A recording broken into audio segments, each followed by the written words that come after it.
Salut à tous les amis, j'espère que vous allez bien en ces derniers jours de l'année 2023. Hâte que 2023 se termine et qu'on passe sur une belle année 2024 parce qu'on a eu assez des misères. Bon, me voilà en train de passer un petit coup d'RC-Tri dans l'ail. L'ail qui, le GM commence à développer, il est prêt à pointer donc je le passe vite un petit coup avant qu'il pointe. Alors que je suis avec la RC-Tri carré, j'ai mis les élargisseurs, hop, de chaque côté, vous voyez. Les élargisseurs qu'on a fait fabriquer nous-mêmes pour être un peu plus large et gratter vraiment 3 planches complètes. Alors on n'est vraiment pas très agressif.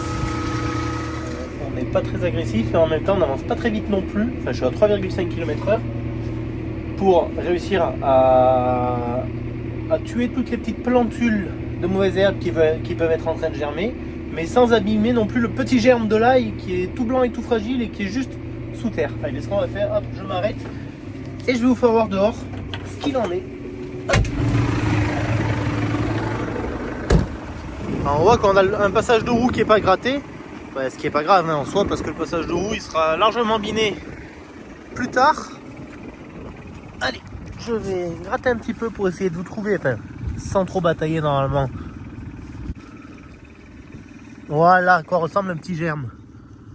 Et ce petit germe là, il est tout dur et tout cassant. Donc avec la RC-Tri, il faut vraiment pas aller l'abîmer. Ah ben voyez celui-là. Ah voilà.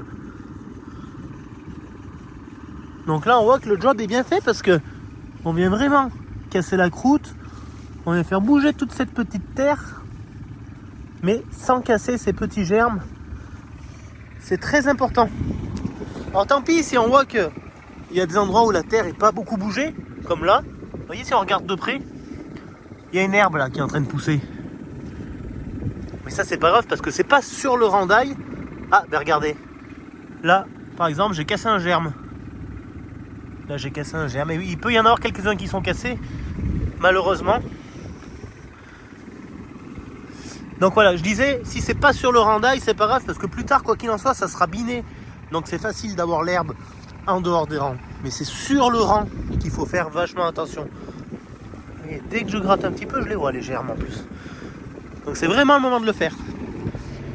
Là vous pouvez voir quand je vous fais voir les germes qui sont blancs, ils sont durs, ils sont sous la terre, ils ont de la force. Ils n'ont pas encore vu le jour. Donc quand je passe, vous voyez que la plantation d'ail a été faite, ça fait des petites cuvettes. Donc les RC-Tri ramènent un petit peu de terre sur le rang. Donc c'est le moment de le faire, c'est le moment de ramener un petit peu de terre sur le rang avant que ce germe il soit sorti. Une fois qu'il sort, qu'il prend la lumière, il devient vert, il devient beaucoup plus souple. Et à ce moment-là, si on l'enterre, il aura beaucoup plus de peine à repercer cette terre que j'aurais rajoutée dessus. Donc si je lui rajoute un petit peu de terre maintenant, en quelques jours il va passer par-dessus. Et ça ne sera pas un problème, on ne va pas le retarder. Donc voilà, c'est vraiment le moment de le faire. En ce moment, on a de temps en temps des petites gelées le matin. Jusqu'à maintenant, la terre était très humide. Et ces petites gelées le matin, ça affine aussi la terre en surface.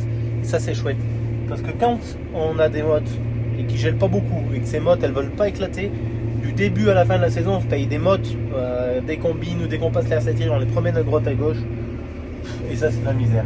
Donc là, cette année, non, la terre est plutôt souple en surface. Les petites gelées l'ont déjà affiné. Et puis, j'espère qu'il va geler encore. On n'est pas encore en mois de janvier. Donc, ça devrait le faire. Les roues passent à une vingtaine, trentaine de centimètres des rangs de chaque côté. Donc, point très important, la pression des pneus. C'est pour ça que là, je l'ai vachement baissé. Dans les pneus avant, j'ai mis 900 grammes. Dans les pneus arrière, 1 kg.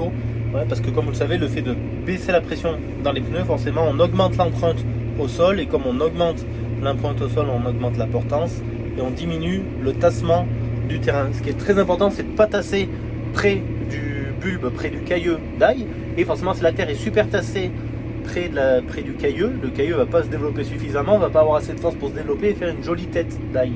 Donc voilà, la structure du sol est très très importante, d'où le télégonflage pour ce genre de travaux. En fait, pour nous, c'est très très important parce que malgré qu'on ait des roues étroites, à l'arrière on a un VF, donc des pneus exprès pour faire du basse pression, et ce qui nous permet de descendre et de travailler dans les meilleures conditions possibles. Alors là, les conditions sont très bonnes, le terrain a séché, la terre est sèche, elle est portante.